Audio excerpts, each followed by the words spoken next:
Who you in a sweet pink shirt with boats on it? It's Wellness Nerd Out time! What's going on, you guys? Happy Wellness Nerd Out time, folks, and a very happy birthday to Sam Gardner, or should I say Toucan. What's up, my man? Happy birthday, dude. I hope you're enjoying it. We'll talk about him more at the end, but as for now, let's get into the meat and potatoes, people, and start talking about L-phenylalanine, because I know you've been waiting to talk about phenylalanine all week. So when we talk about phenylalanine, it is an amino acid, right? And phenylalanine is involved in a very specific pathway. That is the one we're going to focus on today, among many other things. But today we're going to keep it to catecholamine synthesis and how it helps your body better deal with stress, improves cognitive functioning and fat burning, how it's a nootropic, right? Things like that just make it absolutely great for you if you're having the right amounts and proper supplementation based on your conditions and your environmental factors, right? So without further ado, what's the pathway we're talking about? Well, we got phenylalanine getting converted into tyrosine, another amino acid, converted into L-dopa, also known as levodopa, right? I'm sure you've heard of it. Converted into dopamine. I'm sure you never heard of that. Converted into noradrenaline or norepinephrine, and then epinephrine, aka adrenaline, right? So dopamine, norepinephrine, and epinephrine making up the catecholamines that we will be discussing today, and certain ones more than others, right? But how does phenylalanine promote this fat burning, this nootropic, this cognitive enhancement effect?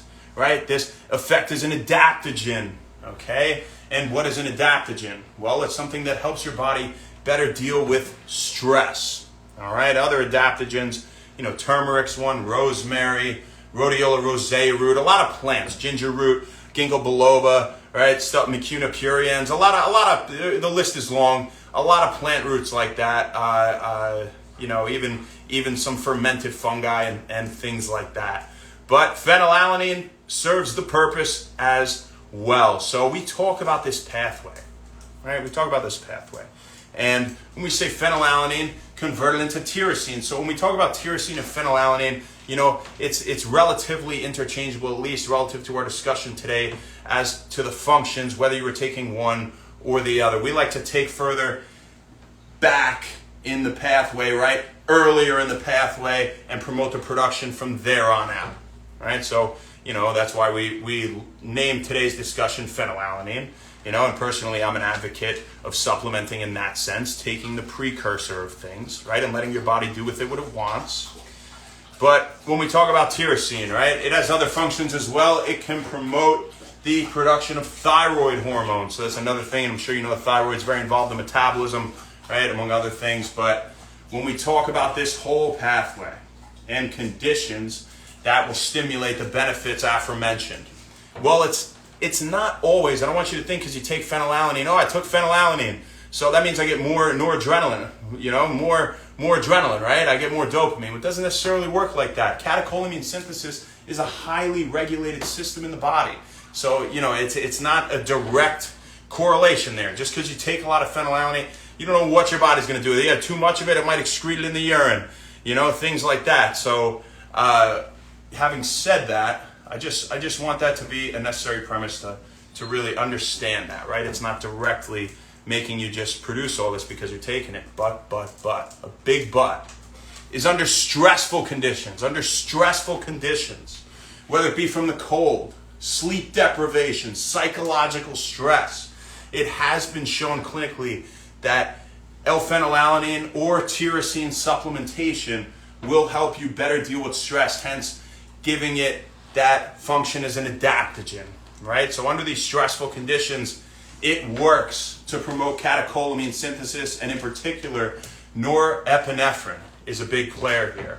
Also improving attention and memory under stressful conditions. So again, whether it be from, some temperature, or whether it be from psychological, right? Or you hadn't gotten a lot of sleep, phenylalanine is a good supplement for you to take if you want to have a little bit easier and better day, take it in the right amounts. Generally about 300 milligrams goes a long way. and you start small. You always increase the dosage after that, right?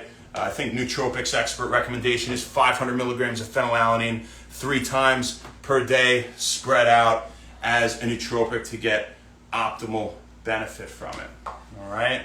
So having said that, all that great stuff about phenylalanine, we got some other great stuff to talk about, or another great person. And that's Sam Gardner. Happy birthday, dude. Happy birthday. I hope you had an awesome one. And you know, maybe you were playing some golf. I feel like you're good at golf. I don't really play much golf, but I've heard that about you, you know. So if I've heard about it, I'm sure it's true. And or baseball too, I think also. But whatever you were doing, my brother, you're a pie guy. So victory, my friend, to you. Victory on this fine day. Again, I really hope you enjoyed it. And I hope tomorrow is even better, even though it's not your birthday. You start that year off right, my friend. You deserve it. Have a fantastic day. Fantastic rest of your night. And thank you guys very much. That's your little wellness discussion for today. And we'll see you tomorrow, folks. Have a fantastic rest of your night. Peace.